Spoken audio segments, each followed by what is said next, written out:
Hello friends, જય શ્રી કૃષ્ણ। તો આજે આપણે બનાવશું ટેસ્ટી કાજુ મસાલાનું શાક। તો કાજુ મસાલાનું શાક બનાવવા માટે સૌથી પહેલા એક તપેલીમાં 1 ગ્લાસ જેટલું પાણી લઈને તેમાં અડધી ચમચી નમક એડ કરો। હવે તેમાં 3 જેટલી ડુંગળીને આ રીતે સમારીને નાખો અને તેમાં અડધા વાટકા જેટલા કાજુ નાખીને 10 મિનિટ માટે ઉકાળી લો। પછી તેનું પાણી નિતારીને સ્મૂથ પેસ્ટ તૈયાર કરો। હવે એક પેનમાં 3 ચમચી જેટલું તેલ અને 1 ચમચી જેટલું બટર નાખો। હવે તેમાં આ રીતેના આખા મસાલા નાખીને તતડાવો। હવે તેમાં બારીક સમારેલી ડુંગળી નાખીને સારી રીતે કૂક થવા દો। ડુંગળી સહેજ લાલ થાય ત્યાં સુધી સાતળવી। હવે ડુંગળી લાલ થઈ ગઈ છે તો તેમાં 2 જેટલા કદ્દુકસ કરેલા ટામેટા ઉમેરીને એક રસ થાય ત્યાં સુધી સાતળો। હવે તેમાં આદુ લસણ મરચાંની પેસ્ટ એડ કરીને ફરીથી સાતળો। હવે આ બાજુ આપણી ડુંગળી અને કાજુ સરસ રીતે બોઇલ થઈ ગયા છે તો પાણી નિતારીને ડુંગળી અને કાજુને મિક્સર જારમાં લઈને સ્મૂથ પેસ્ટ રેડી કરો। હવે આપણી ડુંગળી ટામેટા સરસ રીતે એકરસ થઈ ગયા છે તો તેમાં ડુંગળી અને કાજુની બનાવેલી પેસ્ટ એડ કરીને બરાબર મિક્સ કરો।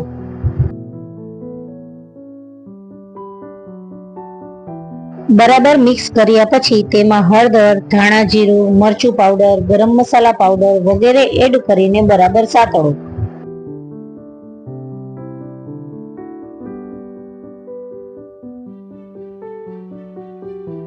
હવે એક પેનમાં મેં અહીં વઘારિયું યુઝ કર્યું છે। થોડું બટર નાખી અડધા વાટકા જેટલા કાજુના કટકા એડ કરીને ક્રિસ્પી થાય ત્યાં સુધી ફ્રાય કરો। હવે બનાવેલ ગ્રેવીમાં ઉપરથી આ રીતે ફ્રાય કરેલ કાજુ એડ કરીને બધું બરાબર મિક્સ કરો। હવે સબ્જીમાં સ્વાદ મુજબ નમક અને બનાવેલ પ્યુરીનું પાણી એડ કરીને બધું બરાબર મિક્સ કરીને ઢાંકણ ઢાંકી 5 મિનિટ માટે કૂક થવા દો।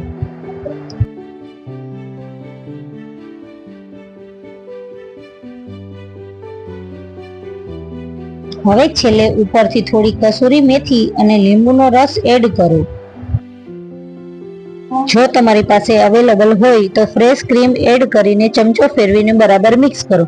છેલ્લે સમારેલી કોથમીર અને ફ્રાય કાજુ ભભરાવીને શાકને રોટલી કે નાન સાથે સર્વ કરો। તો તમને બધાને મારી આજની આ રેસીપી કેવી લાગી એ મને કમેન્ટમાં જરૂરથી જણાવજો અને મારી ચેનલ લાઈક અને સબસ્ક્રાઈબ કરજો। Thank you.